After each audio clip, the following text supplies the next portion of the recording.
हाय। आज के वीडियो में हम फॉर्मुलेशन ऑफ इमल्शन डिस्कस करने वाले हैं। लास्ट वीडियो में हम इमल्शन का इंट्रोडक्शन, उसके टाइप्स एंड आइडेंटिफिकेशन के बारे में पढ़ चुके हैं। उसका लिंक मैंने डिस्क्रिप्शन में और आई बटन में दे दिया है, वहाँ पे जाके आप वीडियो देख सकते हैं। आई विल रिकमेंड कि आप पहले वो वीडियो देखिए, उसके बाद ये वीडियो पे आइए, तो आपको ना जो बेसिक्स है वो क्लियर हो जाएगा। Fine, so let's get started. Formulation of emulsion. Formulation मतलब क्या? एक फॉर्मुलेशन वो होता है जहाँ पे किसी भी डोसेज फॉर्म को बनाने के लिए जो भी रिक्वायर्ड इंग्रेडिएंट चाहिए होते हैं उनकी लिस्ट होती है। तो इमल्शन का फॉर्मुलेशन कैसे होगा? ऑब्वियसली वैसा ही होगा। इमल्शन बनाने के लिए जो भी इंग्रेडिएंट चाहिए होंगे उसकी लिस्ट, कौन कौन से इंग्रेडिएंट चाहिए होंगे, ये हम फॉर्मुलेशन में पढ़ने वाले हैं। The formulation of emulsion are related to the selection of aqueous phase, oil phase and type of emulsion and their relative proportions.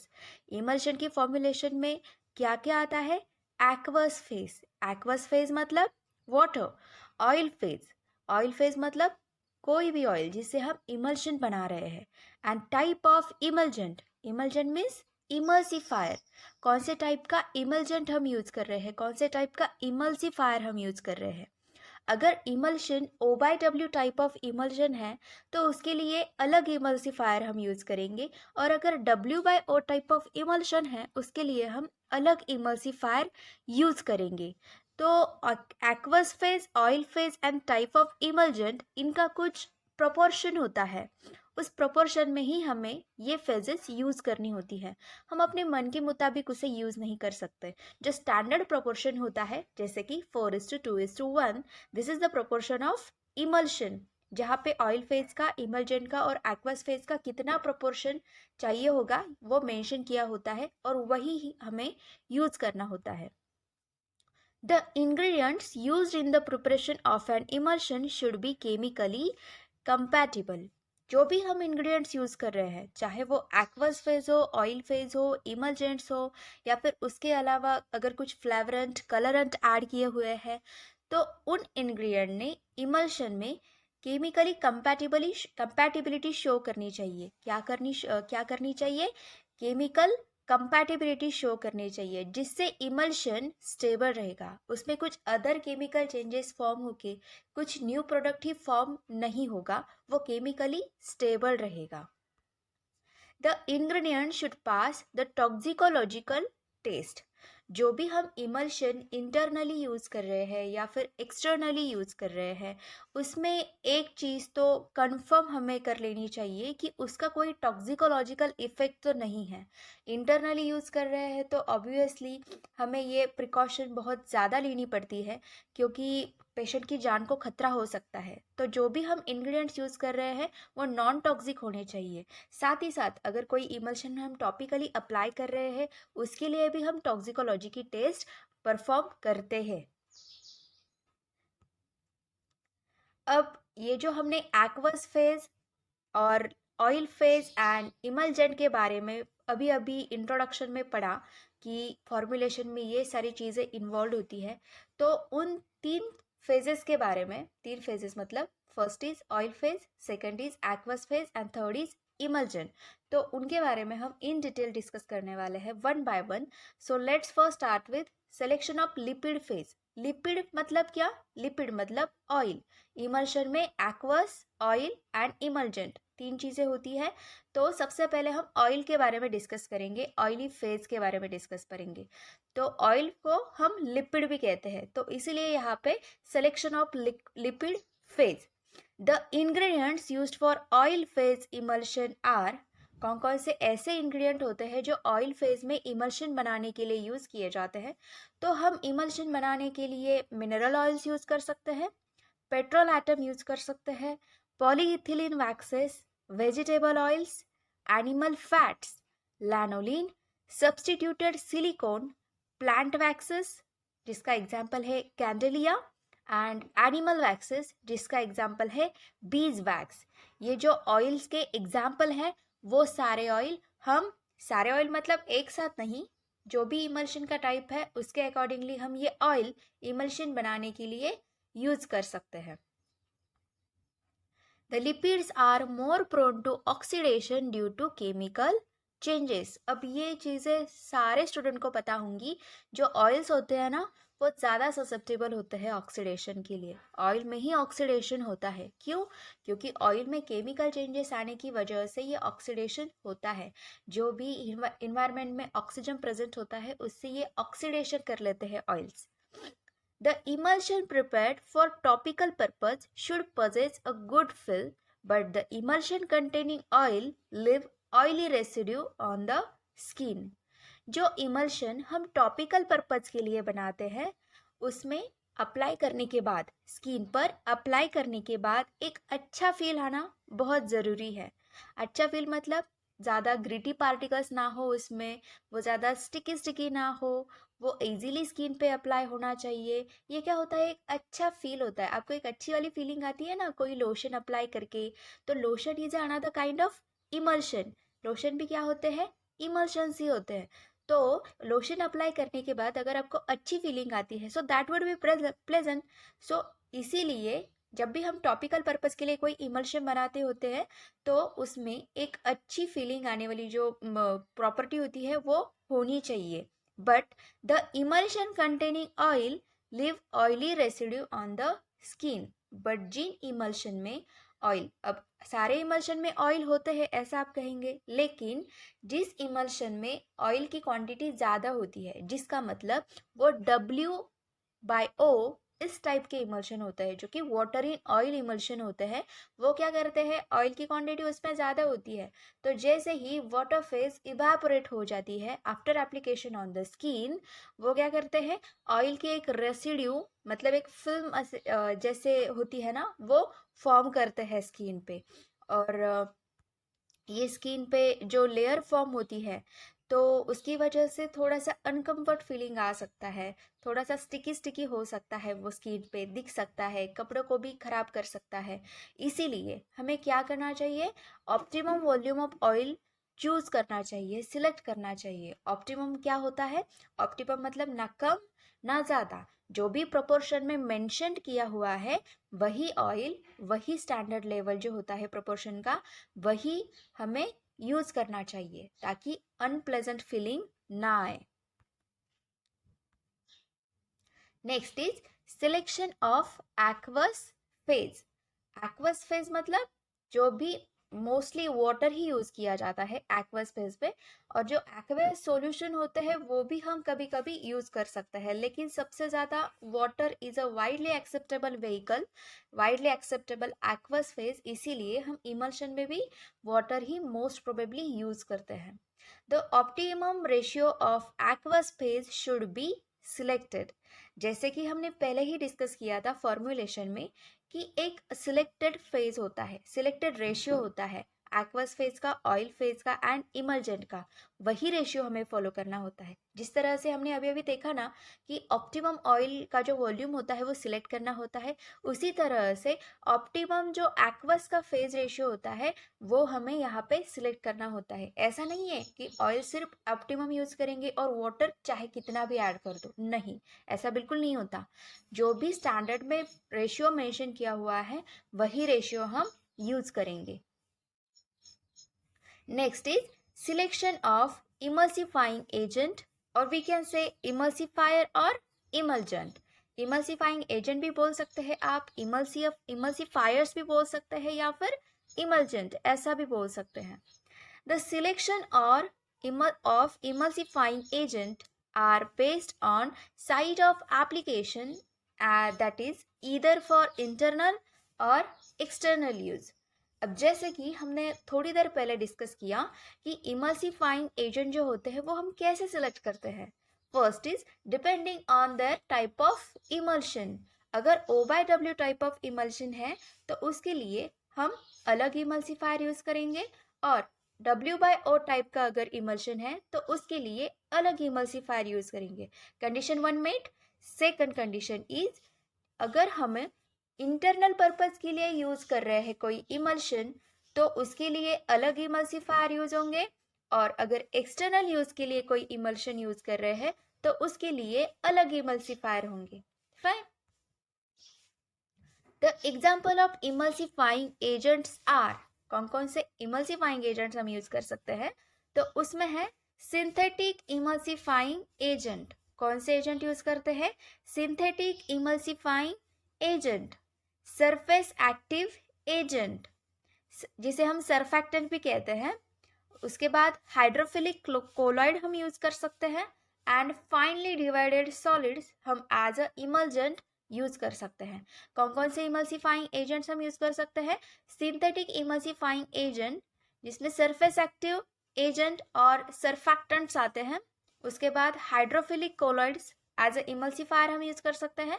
And finally divided solids भी यूज कर सकते हैं।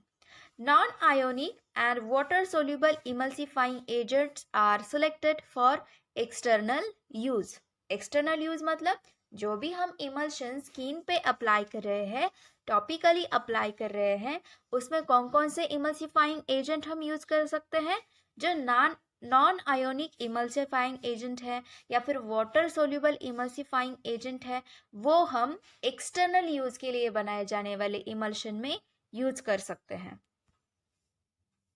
The natural gums exhibit some type of incompatibility or instability and also cause microbial growth. अब हमने अब तक देखा कि एक्सटर्नल यूज के लिए हम non ionic and water soluble emulsifying agent use कर रहे हैं, दैट्स ओके। लेकिन हम जो natural gums as a emulsifying agent use करते हैं, वो क्या करते हैं? वो ना थोड़ी सी इनकम्पैटिबिलिटी शो कर सकता है कुछ इंग्रेडिएंट्स के साथ, या फिर प्रिपरेशन के स्टोरेज के पीरियड के दरमियान वो क्या कर सकते हैं? इंस्टेबिलिटी शो कर सकते हैं, प्रिपरेशन अनस्टेबल बना सकते हैं।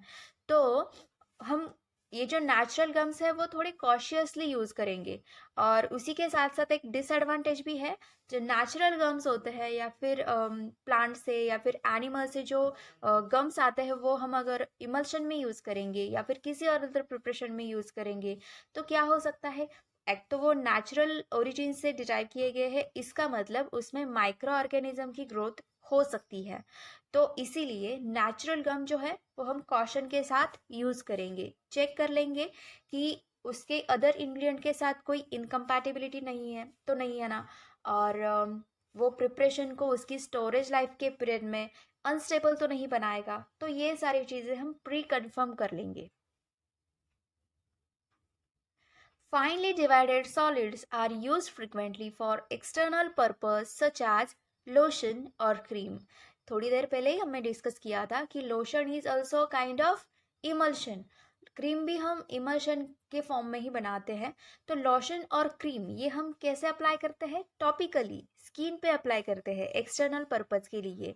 तो उसमें फाइनली डिवाइडेड सॉलिड्स जो होते हैं वो एज अ इमल्सिफायर हम यूज कर सकते हैं। किसमें? लोशन और क्रीम के फॉर्मुलेशन में। Now let's see the basic method used in preparation of emulsion. Basic method मतलब जो इमल्शन बनाने के लिए हम मेथड्स यूज करते हैं, वो हम इस पार्ट में अभी डिस्कस करने वाले हैं। उसमें से फर्स्ट है ड्राई गम मेथड। कौन सी मेथड है? Dry gum method. Dry gum method जिसे हम कॉन्टिनेंटल मेथड ऐसा भी कहते हैं। सिनोनिम क्या है ड्राई गम मेथड को? Continental method. आपको एग्जाम में क्वेश्चन आ सकता है, write a note on continental method.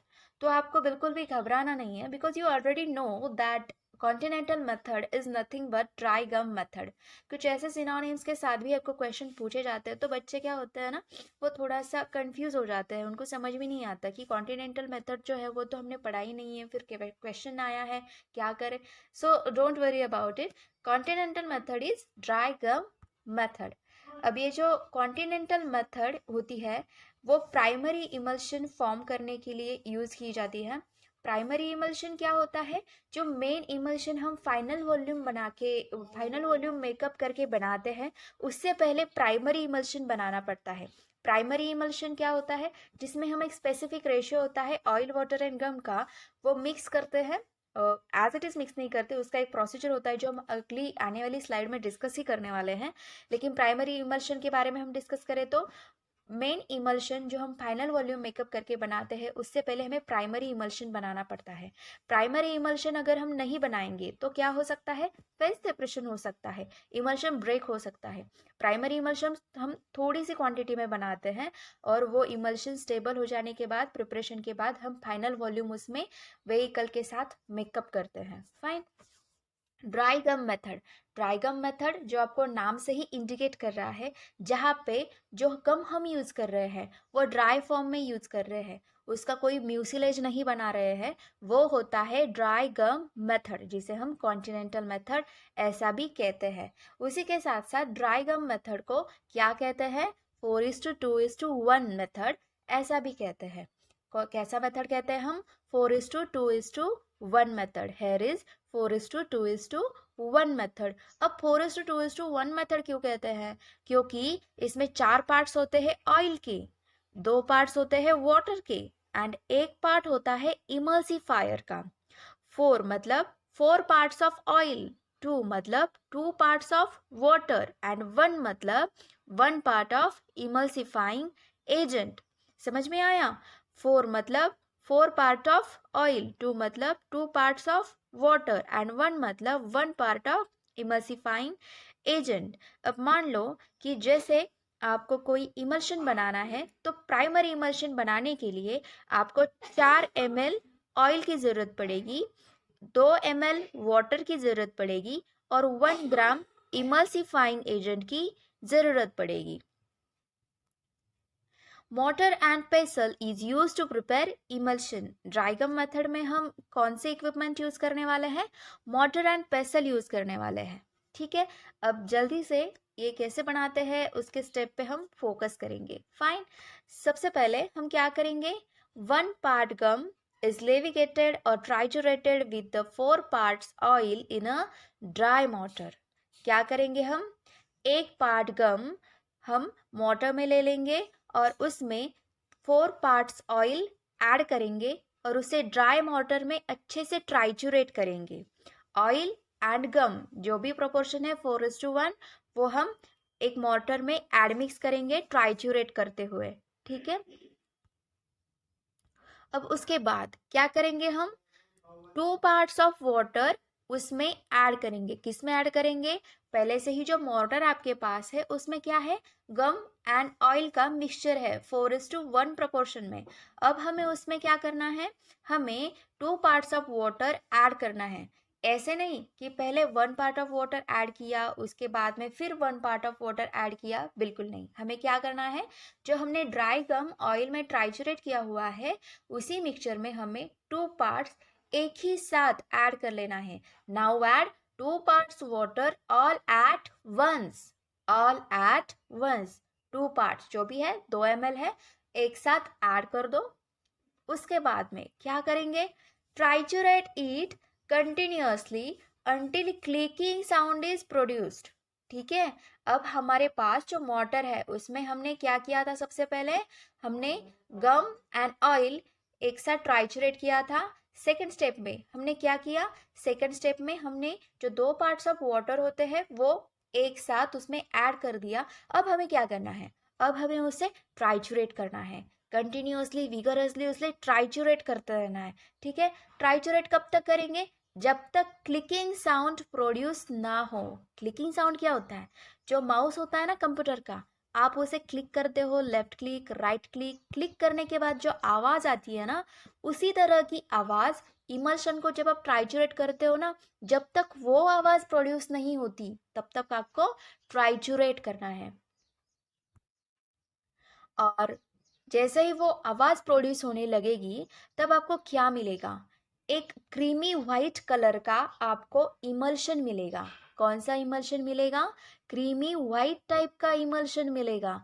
और ये जो क्रीमी वाइट टाइप का इमल्शन होता है ना, इसको क्या कहते हैं, इसी को कहते हैं प्राइमरी इमल्शन। क्या कहते हैं इसको, प्राइमरी इमल्शन।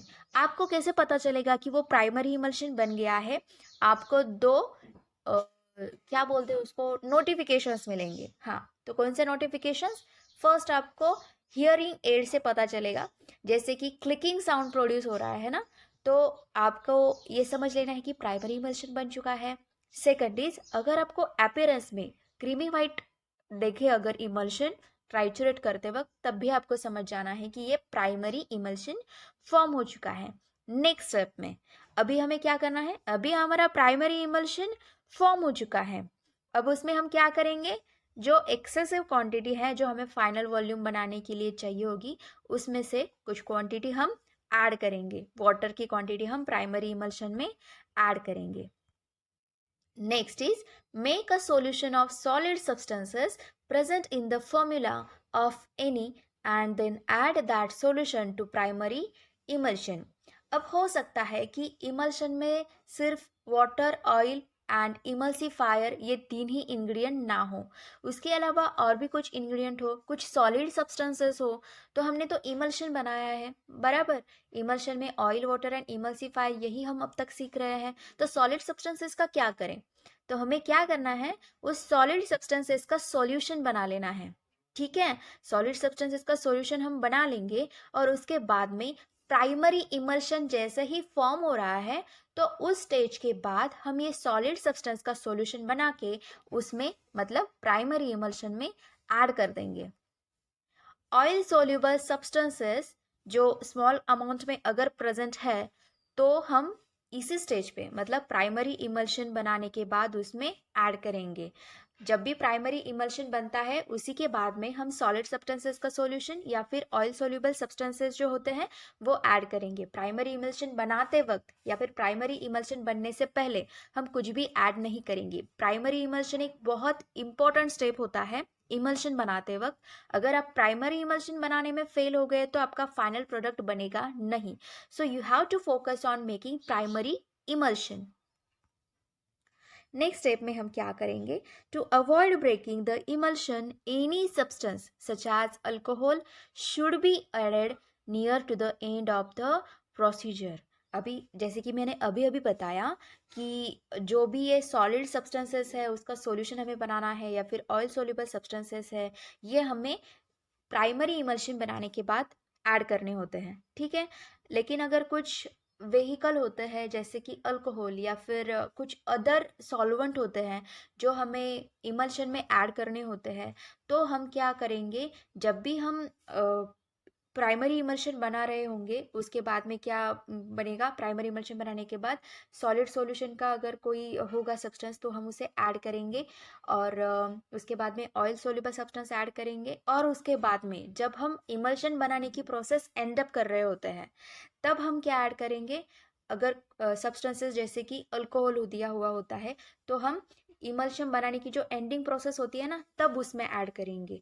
अगर पहले ही ऐड कर देंगे तो क्या होगा, इमल्शन ब्रेक हो जाने के चांसेस होते हैं, क्योंकि इमल्शन में oil phase, water phase and emulsifying agent एक प्रोपोर्शन में होता है, बराबर। अगर उसमें हम कोई अदर इंग्रेडिएंट उस स्टेज में ऐड करेंगे तो क्या होगा कि इमल्शन ब्रेक होने के चांसेस होते हैं। तो सबसे पहले हम प्राइमरी इमल्शन को कंप्लीट कर लेंगे और जैसे ही हम फाइनल वॉल्यूम मेकअप करने की प्रोसीजर स्टार्ट करने वाले होते हैं तब भी हम ये अल्कोहल जैसे अगर कुछ एक्स्ट्रा इंग्रेडिएंट है तो हम ऐड करेंगे ताकि इमल्शन ब्रेक ना हो।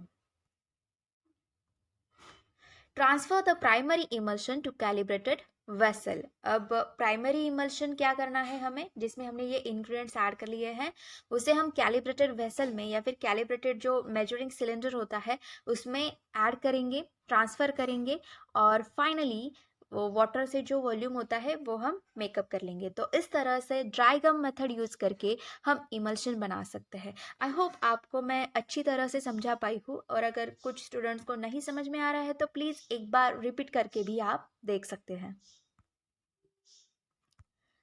Next method is wet gum method, जिसे हम इंग्लिश मेथड ऐसा भी कहते हैं। कितना अच्छा सिनोनिम है देखो, वेट कम मेथड को इंग्लिश मेथड बोलते हैं और ड्राई कम मेथड को कॉन्टिनेंटल मेथड बोलते हैं। अच्छा लगता है सुन के, है ना। और वेट कम मेथड जैसे कि आपको नाम में ही पता चल रहा है कि ये वेट गम मेथड होती क्या है। गम जो होता है ना उसे गीला करना पड़ता है, गम को वेट करना पड़ता है, तो वो होता है wet gum method. Wet gum method क्या होता है, गम को गीला करना पड़ता है, वो होता है wet gum method. The proportions of oil, water and emulsifier in wet gum method are the same as in dry gum method. तो यहाँ पे सबसे मेन कंपोनेंट जो होता है, जो कॉमन है ड्राई गम मेथड में भी और वेट गम मेथड में भी, वो क्या है? The proportion of oil, water and gum 4:2:1। ये जो 4:2:1 का प्रोपोर्शन है, ये ड्राई गम मेथड में भी यही था और वेट गम मेथड में भी यही है, but the steps and techniques of mixing are not same. But difference क्या है ड्राई गम में और वेट गम में? जो स्टेप्स होती हैं, जो हमने अभी अभी पढ़ी ड्राई गम मेथड की फॉर्मुलेशन में, जो इमल्शन में फॉर्मुलेशन में यूज की जाती है, वो स्टेप्स वो अलग है, और मिक्सिंग की टेक्निक्स जो होती है वो भी थोड़ी सी अलग है। तो ये क्या होती है मिक्सिंग के टेक्निक्स या फिर स्टेप्स, ये हम नेक्स्ट स्लाइड में डिस्कस करने वाले हैं। In this method 4 part of oil, 2 part of water and 1 part gum is used. क्या होता है? 4 part of oil, 2 part of water and 1 part of gum is used as that of dry gum method. English method is more difficult but it produce more stable emulsion. क्या होता है? ये जो English method होती है, wet gum method, ये difficult होती है as compare to dry gum method, but what it does, it produce more stable emulsion. ये एक बहुत ही ज़्यादा स्टेबल इमल्शन प्रोड्यूस करती है। ड्राई गम मेथड में ब्रेकिंग के चांसेस या फिर फेस सेपरेशन के चांसेस ज़्यादा होते हैं as compare to wet gum method. Wet gum method से जो भी हम इमल्शन बनाते हैं वो एक स्टेबल इमल्शन फॉर्म होता है। Now let's see the various steps involved in wet gum method. अब इसमें क्या करना है? हमें क्या करना है? वेट कर लेना है गम को। तो उसमें हम क्या करेंगे? जो प्रोपोर्शन दिया हुआ है गम का वो है 1 पार्ट ऑफ गम। हम क्या करेंगे? 1 part of gum is levigated with 2 parts of water to form mucilage. हमें गम को वेट कर लेना है, तो हम वेट किस में करेंगे? वाटर में वेट करेंगे। तो जो प्रोपोर्शन होता है ऑयल का होता है 4, वाटर का होता है 2 एंड गम का होता है 1। उसमें से 1 part of gum and 2 part of water हम यूज करेंगे ताकि हम उसका म्यूसिलेज फॉर्म कर सके। तो उसका म्यूसिलेज हमें ट्राइचुरेट करते करते बनाना है। सेकंड स्टेप में हम क्या करेंगे? Add 4 parts of oil slowly during trituration. जैसे ही हम म्यूसिलेज बना रहे होते हैं तो ट्राइचुरेशन करते करते हमें जो 4 पार्ट्स होते हैं ऑयल के, वो धीरे धीरे ट्राइचुरेशन करते वक्त स्लोली ऐड करने होते हैं। थर्ड स्टेप में हम क्या करेंगे? Continuously triturate to form the primary emulsion. अब ये जो हमने gum, water and oil triturate कर रहे हैं, उसे कंटिन्यूअसली ट्राइचुरेट करते रहना है, और जब तक कि प्राइमरी इमल्शन फॉर्म ना हो जाए तब तक हमें ट्राइचुरेट करना है। Again, how will you know that primary emulsion is formed? First is clicking sound is produced, clicking noise is produced, and second you will find a white creamy emulsion. ठीक है, तो आपको पता चल जाएगा कि प्राइमरी इमल्शन बन गया है। Now add other ingredients if any as in the continental method. अब जिस तरह से ड्राई गम मेथड में हमने देखा था कि प्राइमरी इमल्शन बनने के बाद अगर कोई सॉलिड सब्सटेंस है तो उसका सॉल्यूशन बना के हम यूज़ कर रहे हैं, और अगर कोई ऑयली सब्सटेंस है तो हम उसके बाद उसमें ऐड कर रहे हैं। तो उसी तरह से हमें, जिस तरह से हमने कॉन्टिनेंटल मेथड में प्राइमरी इमल्शन बनने के बाद जो भी इंग्रेडिएंट ऐड किए थे, तो उसी तरह से हमें वेट गम मेथड में भी फॉलो करना है। And next is transfer the primary emulsion to graduated cylinder. जो भी इमल्शन हमने बनाया हुआ है वो फाइनल वॉल्यूम मेकअप करने से पहले हमें ग्रेजुएटेड सिलेंडर में ऐड कर लेना है, ट्रांसफ़र कर लेना है, और उसके बाद में फाइनल वॉल्यूम वाटर से मेकअप कर लेना है। क्या कर लेना है? फाइनल वॉल्यूम वाटर से मेकअप कर लेना है। तो इस तरह से हम वेट गम मेथड से इमल्शन बना सकते हैं। Third method is bottle method. It is also known as Forbes method. Bottle method को क्या कहते हैं? Forbes method कहते हैं। This method is used to prepare emulsion of volatile oils or substances having very low viscosities. Bottle method में हम कौन कौन से इमल्शन बनाते हैं? जिस इमल्शन में हम वोलाटाइल ऑयल्स यूज कर रहे हैं, या फिर कुछ ऐसे ऑयल्स होते हैं जिनकी विस्कोसिटी बहुत कम होती है। उस टाइप के ऑयल्स हम बॉटल मेथड में इमल्शन बनाने के लिए यूज़ कर सकते हैं। अब रीज़न क्या है?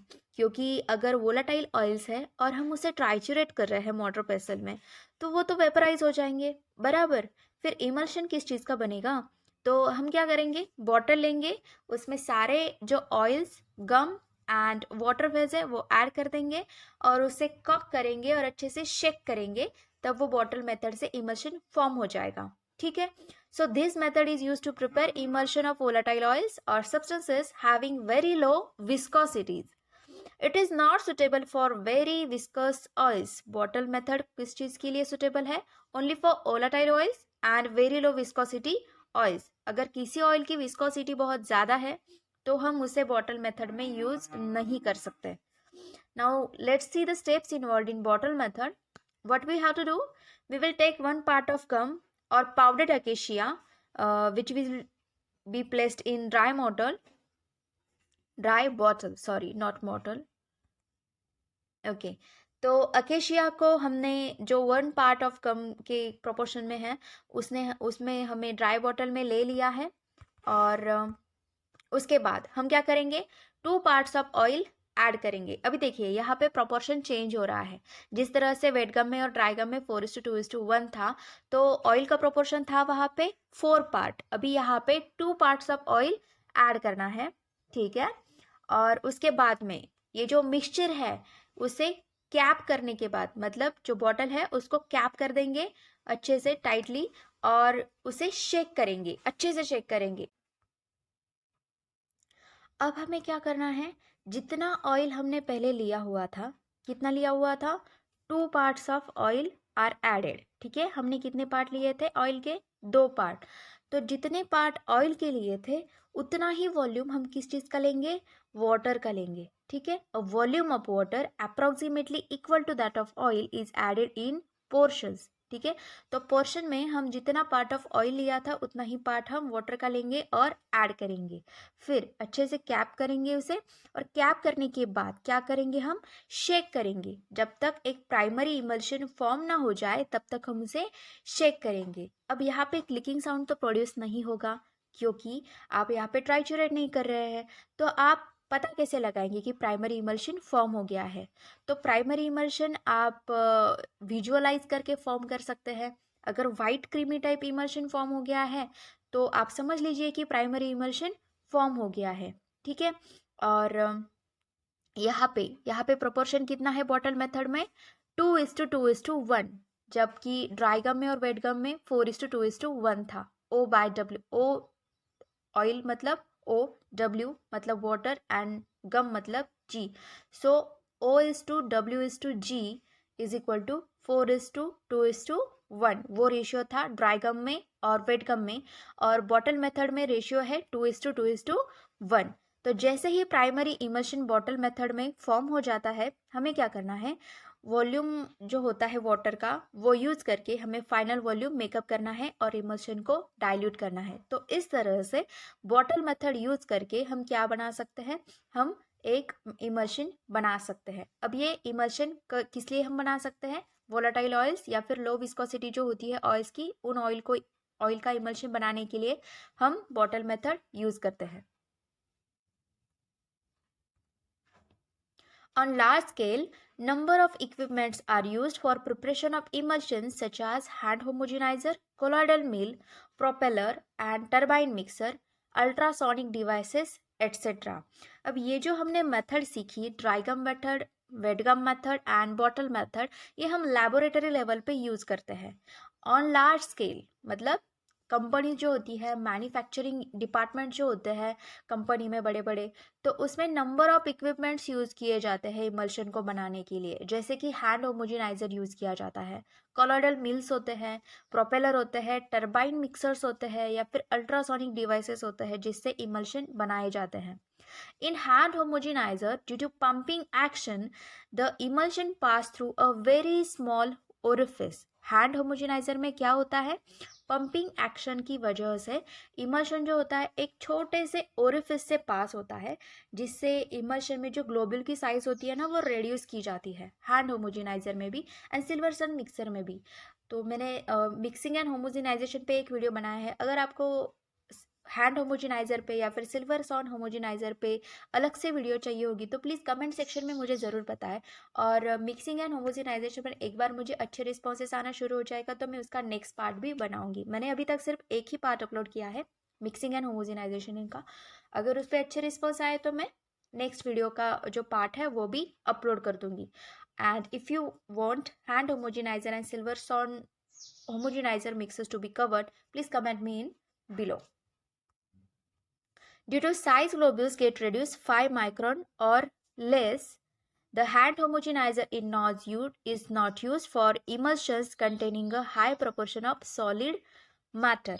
अब हैंड होमोजेनाइजर जब हम यूज़ करते हैं तो ग्लोब्यूल की साइज 5 माइक्रोन तक या फिर 5 माइक्रोन से कम तक रिड्यूस की जाती है, और इसीलिए हैंड होमोजेनाइजर जिस भी इमल्शन में हाई प्रोपोर्शन होता है सॉलिड मैटर का, अगर वो इमल्शन है तो हैंड होमोजेनाइजर हम उसमें यूज़ नहीं करते। Colloidal mill is also use which reduce size of globule due to shearing action. अब जैसे कि हमने अभी अभी हैंड होमोजेनाइजर देखा, उसी तरह से हम कोलोइडल मील भी यूज़ कर सकते हैं। और कोलोइडल मील क्या करते हैं, ग्लोब्यूल की साइज शेयरिंग एक्शन से रिड्यूस करते हैं।